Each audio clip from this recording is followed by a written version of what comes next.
የሲኦል እሳቱን ስቃዩን እያየች ለፍጥረታት ሁሉ አሁን ብዙ ጊዜ ልናገር እንድቶ እሺ ባትሉኝም እናገራለሁ።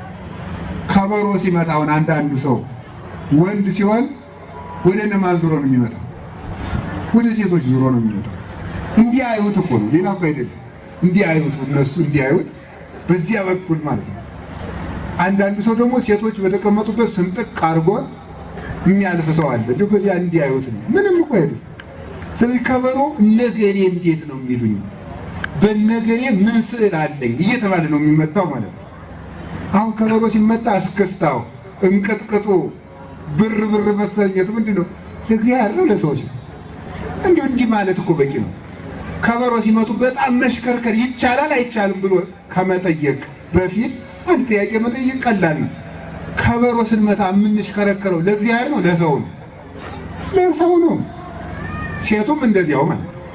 ሴቱም ቢሆን ወንዶች እንዲያዩዋችሁ እያላችሁ ነው የምትኖሩት ሁሉ ይመስለኛል ነው። እንዲያውም አንድ ጸሐፊ ምን ብሏል መሰላችሁ? የወንድ ልጅ ፍላጎት ማወቅ ከፈለግ ሴትን መመልከት ነው ይላል። ምን ማለት ይመስላችኋል? የምትለብሱት ወንዶች እንዴት ነው አድርገው የሚያስቡኝ እያላችሁ ነው። ጸሐፊው ነው እኔ አላልኩም። እንዴት አድርገው የሚያስቡኝ ደስ እላቸዋለሁ አልላቸውም እያሉ የሚለብሱ ማለት ነው። ለሰው ተብሎ አይደለም የሚኖረው፣ ለእግዚአብሔር ተብሎ። የመጀመሪያው እግዚአብሔር እኔን እንዴት አድርጎ ነው የሚያውቀኝ? በሌብነት ነው የሚያውቀኝ? በመለጋስነት? በውንብድና ነው የሚያውቀኝ? በቅንነት? በትጋት ነው የሚያውቀኝ? በስንፍና? በዝሙት ነው የሚያውቀኝ? በንጽህና?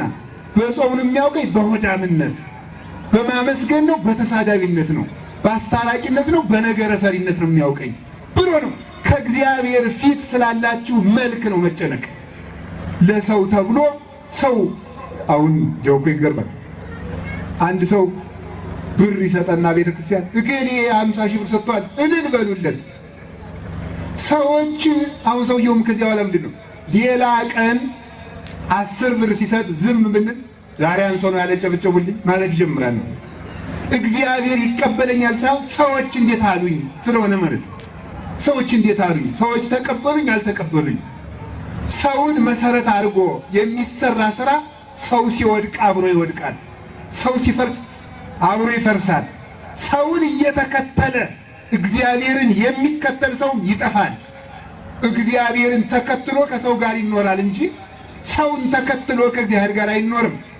ሰው ተሰባሪ ነው፣ ሰው ተሰናካይ ነው፣ ሰው ወዳቂ ነው። ጽኑ እግዚአብሔር ነው። ሩጫቸውን የጨረሱና እሱን የመሰሉ ቅዱሳንን ግን እንከተላቸዋለን። አሁን ለዚህ ሰው ተብሎ ያ ጻድቅ ሰው ታሰረ። በኋላ እግዚአብሔር አልተወውም። ከእስር ቤት ውስጥ እያለ ደግሞ ህልም የመፍታት ጸጋን ሰጠው እግዚአብሔር። እስር ቤት ሊያወጣው ሲፈልግ ማለት ነው። ነገር ሁሉ ለበጎ ነው የሚባለው ለዚያ ነው። ነገር ሁሉ ለበጎ ነው። እስኪ በሉ አንድ ጊዜ ምዕመናን፣ ነገር ሁሉ ለምንድን ነው? ለበጎ ነው። መታሰርም መጨነቅም ሰዎች ሁሉ ተሰብስበው ውሸታም መሆናቸውም ግድ የለም፣ መልካም ነው። 11 ወንድሞች ነበሩ። 11ዱም ጨካኞች፣ 11ዱም ውሸታሞች፣ 11ዱም ደግሞ አሳልፈው የሚሰጡ ናቸው። ኢትዮጵያ ውስጥ 110 ሚሊዮን ህዝብ ካለ 110 ሚሊዮን 109 ሚሊዮን 999 ሺህ ሰው ውሸታም ሆኖ አንድ ሰው ቢተርፍ እንኳን ይሄም ቢሆን ለበጎ ነው። ይሄም ቢሆን ለበጎ ነው። እግዚአብሔር በአንድ ሰው መፍትሄ ስለሚያመጣ ማለት ነው። አሁን ሰው በጣም የጨካኞችና የክፉ ሰዎች መብዛት እያስጨነቀው ነው። ብዙውን ሰው አለቀልን ብሎ ወደ መወሰንም እየደረሰ ነው። አንዳንድ ሰው ከዚህ በኋላማ ምን ቀረን እያለ ነው። እግዚአብሔር ሁሉም ክዶ አንድ ሰው ቢቀርም በዚያ መፍትሄ የማምጣት ኃይል ያለው አምላክ ነው እግዚአብሔር። ወንድሞቹ ሁሉ ሸጡት። ከዚያ ደግሞ የተሰደደበት ሀገርም ደግሞ እስራት። አንዳንድ ጊዜ መከራ ሲደራረብ እግዚአብሔር የሌለ ይመስላል። ሊቃውንት ይላሉ ደመና ሲበዛ ፀሐይ የሌለ ይመስላል፣ ውሸት ሲበዛ እውነት የሌለ ይመስላል፣ መከራ ሲበዛ እግዚአብሔር የሌለ ይመስላል ይላሉ። ግን ደመናውን ነፋስ መበተኑ አይቀርም፣ የውሸት ብዛትም በእውነት መበተኑ አይቀርም። ጊዜ የሰጣቸው ሰዎችም በጊዜ መሰናከላቸው አይቀሩም። ጨካኝ ሰዎችም ለነሱም ጨካኝ መውረዱ አይቀርም። ባለጸጎችም መለየታቸው አይቀሩም። ሁሉም ይረሳል። ለደስታም የማብቂያ ጊዜ አለው፣ ለሐዘንም የማብቂያ ጊዜ አለው። እዚያ ውስጥ እስር ቤት ውስጥ እንዳለ እግዚአብሔር የህልም ጸጋ ሰጠው። ህልም ፈታ። ይኸው እንግዲህ እንደምታውቁት ንጉሱ 7 የወፈሩ ላሞች በህልሙ አየ። 7 የከሱ ላሞች ደግሞ መጥተው የወፈሩትን ላሞች ሲውጧቸው አየ። ማን ይፍታለት? ኧረ አንድ ህልም የሚፈታ ባሪያ ያለ ከኢየሩሳሌም ተገዝቶ ይመጣ፣ እስኪ ና በሉት። አንተ ህልሜን የምትተረጉምልኝ አለው። ንጉሥ ህልም የሚተረጉም እግዚአብሔር የገለጠለት ነው አለው። መጀመሪያ ሃይማኖቱን ሰበከ። አሁን እፈታለሁ ጸጋ አለኝ አላለም። እንደዚህ ዘመን ሰው ማለት የዚህ ዘመን ሰው እንኳን ያለውን ጸጋ የሚመኘውን ጸጋ ሁሉ ነው በፌስቡክ የሚለጥፈው አይደለም፣ የሌለውን ሁሉ ማለት። አሁን እናንተ እኔ ይገርመኛል፣ ሰው ገዳም ሂዶ አቡነ ዘበሰማያት ከመድገሙ በፊት ፎቶ ተነስቶ በፌስቡክ መለጠፍ ይቀናል። እንዲሁ እኮ ግርም እኮ ነው የሚያደርገኝ እኮ እውነቴን እኮ ነው። እንደዚያ አሁን እኔ እኮ ገዳሙን ለመሳለም ሂዳችሁ በዚያ ከቆራችሁ ገዳሙ ውስጥ መልአክ ሊገለጥላችሁ እኮ ተኙና እንራመድባችሁ ሳትሉን አትቀሩም ማለት ነው። በጣም እንዴት ያለ እኮ ሰው ችኩል እንደሆነ ልብ ብላችሁ ስሙ። ይሄ ጸጋዬ የእግዚአብሔር ነው፣ ይሄ ስጦታዬ የእግዚአብሔር ነው ነው የሚባለው። ህልም የሚተረጉም እግዚአብሔር ነው አለ። በል ተርጉምልኝ። 7 የከሱ ላሞች የተባለ የወፈሩ ላሞች 7 የጥጋብ ዘመን ይመጣል። 7 የከሱ ላሞች የተባሉት 7 የረሃብ ዘመን ይመጣል አለው። ምን ላድርግ አለው ንጉሱ። በ7ቱ የጥጋብ ዘመን ለረሃቡ ዘመን አጠራቅም፣ ህዝቡን እህል አምጡ አልክና ሰብስብና መልሰህ ለረሃቡ ዘመን ለህዝቡ ታከፋፈላቸዋለህ። ይሄንን የሚያደርግልኝ ካንተ በቀር ጥበበኛ የለም፣ ከመንበሬ በቀር የግብፅ ንጉሥ አድርጌ ሹሜሃለሁ። ነገር ሁሉ ለበጎ ነው የሚባለው ለዚህ ነው። ወንድሞቹ ለባርነት በባዕድ ሀገር ቢሸጡት እግዚአብሔር በህልም ፈችነት አማካኝነት በግብፅ ምድር ለባርነት በሄደበት ሀገር ለንጉስነት እንዲሾም አደረገው። ንጹህ መሆኑን ይህንን ይዘው ሊቃውንተ ቤተ ክርስቲያን ይላሉ።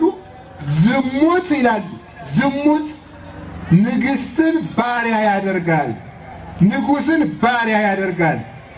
ንጽህና ደግሞ ባሪያን ንጉስ ያደርጋል ይላል። ተመልከቱ ክርስቲያኖች፣ ዝሙት ንግስቲቱን የባሪያዋ ባሪያ አድርጓት ነበረ። 20 ብር ለገዛችው ለዮሴፍ ለሱ ወድቃ አንተን እመኛለሁ ብላ ስትለምን ነበረ። ኃጢአት ንጉስን ንግስትን ባሪያ ያደርጋል።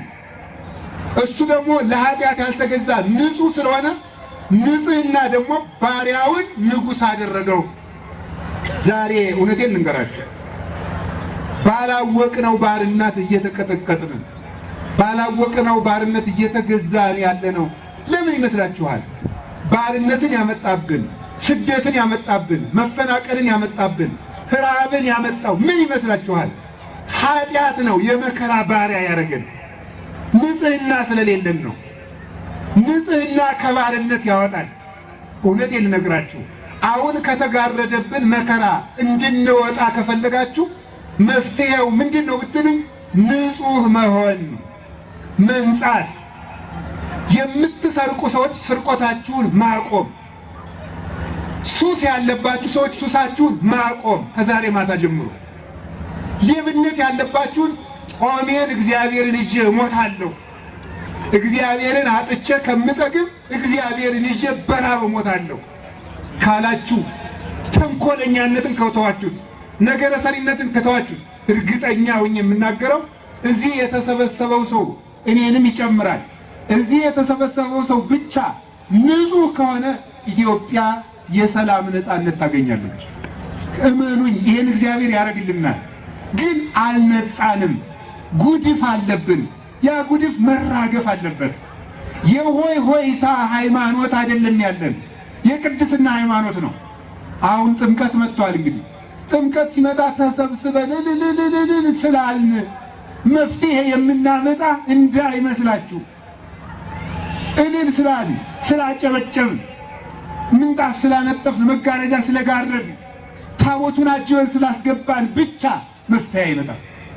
የሚቀድመው መንጻት ነው። እልልታ መስዋዕት ነው። ማህሌት መስዋዕት ነው። ቅዳሴ መስዋዕት ነው። ዝማሬው መስዋዕት ነው። የወጣቶች ማስተባበር ሁሉ መስዋዕት ነው። በጥምቀት ሁሉም ሰው መስዋዕት ይሰዋል። ግን ከመስዋዕት በፊት ምን እንደሚቀድም ንገራችሁ። ወነጸረ እግዚአብሔር ላዕለ አቤል ወላዕለ መስዋዕቱ ወይነጸረ እግዚአብሔር ላዕለ ቃየል ወላዕለ መስዋዕቱ። እግዚአብሔር ወደ አቤልና ወደ መስዋዕቱ እግዚአብሔር ወደ ቃየልና ወደ መስዋዕቱ ግን አልተመለከተም። በሞቴ ልብ ብላችሁ ስሙ። እግዚአብሔር ወደ አቤልና ወደ መስዋዕቱ ተመለከተ። የአቤልን መስዋዕት እግዚአብሔር እንዲመለከተው ያደረገው የአቤል ንጽሕና ነው። የቃየልን መስዋዕት እግዚአብሔር እንዳይቀበለው ያደረገው የቃየል ርኩሰት ነው። ኢትዮጵያ ውስጥ ከሚደረገው የቤተ ክርስቲያን አገልግሎት በላይ በሰማይ ካልሆነ በቀር በየትኛውም ዓለም አይገኝም። እንደ ኢትዮጵያ ቤተ ክርስቲያን ቅዳሴ፣ እንደ ኢትዮጵያ ቤተ ክርስቲያን ሰዓታት፣ እንደ ኢትዮጵያ ቤተ ክርስቲያን ማህሌት፣ እንደ ኢትዮጵያ ገዳማት ያለ ረሃብ፣ ጽኑነት እነ ማኅበረ ሥላሴን እነ ዋልድባን የመሰሉ ተጋድሎን እንደ ልብስ ለብሰው የሚኖሩ የቅድስና አርበኛ ያለባት ሀገር ኢትዮጵያ ናት። ታዲያ ለምንድን ነው መከራችንን ማስወገድ ያቃተን ካላችሁ፣ ከነ ክፋታችን ስለምናስቀድስ፣ ከነ ተንኮላችን ስለምንጸልይ፣ ከነ ርኩሰታችን እልል ስለምንል፣ ጸሎታችን እንዳያርግ እንደ ግድግዳ ስለሚጋረድብን፣ ማለዳ ቤት ሲሰራ ውሎ ማታ የሚያፈርስ ሰው እብድ እንደሚባለው ሁሉ ቀን የሰጣሉ ምንድን ነው? ንጽሕና ነው። ባርነትን ያመጣብን መርከስ ነው፣ መጎስቆል ነው። ከራስ ጠጉራችሁ እስከ እግር ጥፍራችሁ ያለውን ትቢያ ማራገፍ አለብን ሁላችን። ይህ በላያችን ላይ የተነሱት የክፋት ትቢያ መራገፍ አለብን። በምን? በሁለት ነገር። አንደኛ ክፋቱን ማቆም፣ ሁለተኛ ደግሞ እስካሁን የሰራነውን መናዘዝ። እስኪ አሁን እንግዲህ የምትወዱኝ ከሆነ መቼስ እንደ ምንኩስና የምታከብሩኝ ከሆነ አንድ ነገር ላዝዛችሁ። ትታዛላችሁ? እሺ ከታዛችሁ እጃችሁን አውጡልኝ። በጣም ጥሩ። መስቀል አድርጉበት፣ የፖለቲካ እንዳይመስል። አማት እንደዚህ አመሳቅሉ። አዎ ትታዘዛላችሁ? እሺ በሉ። እግዚአብሔር እሺ ብሎ ጸሎታችሁን ይቀበላችሁ። አውርዱና ትእዛዙ ልንገራችሁ። የምናደርገው ምንድነው? ሁለት ትእዛዝ ነው የምትታዘዙ። አንደኛው ትእዛዝ እስከ ዛሬ ስትሰሩት የነበረውን ኃጢአት ዛሬ ማታ ሄዳችሁ በወረቀት ጽፋችሁ ያንን ከዚህ በኋላ እንዳትደግሙ። እሺ በሉ። እሰርቃለሁ፣ እንዲህ አድርጊያለሁ ባሉ ከዚች በኋላ ጫት የሚቅም ካለ፣ ሲጋራ የሚያጤስ ካለ፣ የሚሰክር ካለ፣ የሚሳደብ ካለ፣ ጊዜውን ያላገባብ የሚያሳልፍ ካለ፣ የሚዘፍን ካለ፣ ሞባይላችሁ ውስጥ ዘፈን ካለው ዛሬ ማታ ማጥፋት አለባችሁ። እንደዚህ ያልታደርጉ እሺ ነው እምቢ ነው የምትሉ? በጣም ጥሩ። ነገም ከጥምቀት አዘፍኑ። እሺ ነው እምቢ ነው? አዎ። መዝፈን አይቻልም፣ መስከር አይቻልም። እሺ ነው እምቢ ነው? በጣም ግሩም ነው። ከዚህ በኋላ መጣላት አይቻልም። እውነት አሰብ። እሺ በጣም ጥሩ ነው። ሌላ ሁለተኛው ትእዛዝ ደግሞ ነገ ጧት አዘዞ ውስጥ ባሉት አብያተ ክርስቲያናት ሁላችሁም ሄዳችሁ እንድትናዘዙ። እሺ ነው እምቢ ነው የምትሉት? እናንተ ሰዎች ማምላክን በእግዚአብሔር እንዳትቀልዱ። እኔ መስቀል ይዤ ነው ቃል ያስገባችሁ፣ ቀልድ አይደለም። ከነገ ጧት ጀምረን ነገ ጧት እዚህ ውስጥ ይሄንን ድምፅ የሰማ ሰው ሁሉ ነገ ጧት በየደብሩ እየሄዳችሁ ቄስ ፈልጋችሁ ንስሐ ሳትገቡ እንዳታድሩ አዝዣለሁ። እኔ እግዚአብሔር አዞኛል በሉ። እውነት ይሄን ነው የምነግራችሁ። እውነት አሰብ። ይሄንም ልታረጉ ቃል ልትገቡ ይፈልጋል። እሺ እጃችሁን አውጡ። ይሄን ልታረጉ እንዴ ፍለጡ አላልኩ፣ በሬ ስጡኝ አላልኩ፣ ገንዘብ ስጡኝ አላልኩ። እመቤታችን ትስጥልኝ። ዘንድሮ በዓሉ አውርዱ፣ እግዚአብሔር ይስጣችሁ። ዘንድሮ በዓሉን እንዴት ደስ ብሎኝ እንደምውል ልቤ ብቻ ነው የሚያውቀው። እናንተ ተናዘዛችሁ ማለት እኮ ይሄ ሁሉ ሰው የ40 ቀን ሕፃን ሆኖ ጥምቀት ነው አለ ማለት ነው። በዘንድሮ ጥምቀት የኢትዮጵያ ሰላም መጣልን ማለት ነው። ከዚህ በኋላ እርግጠኛ ሆናችሁ ደግሞ እመኑ፣ እኔ ከዚህ በኋላ ክፋት አቆማለሁ፣ ክፋቴን አቆማለሁ። እግዚአብሔር ሆይ አንተም የመከራውን ማይበል አቁመው፣ እኔም ተንኮሌን አቆማለሁ።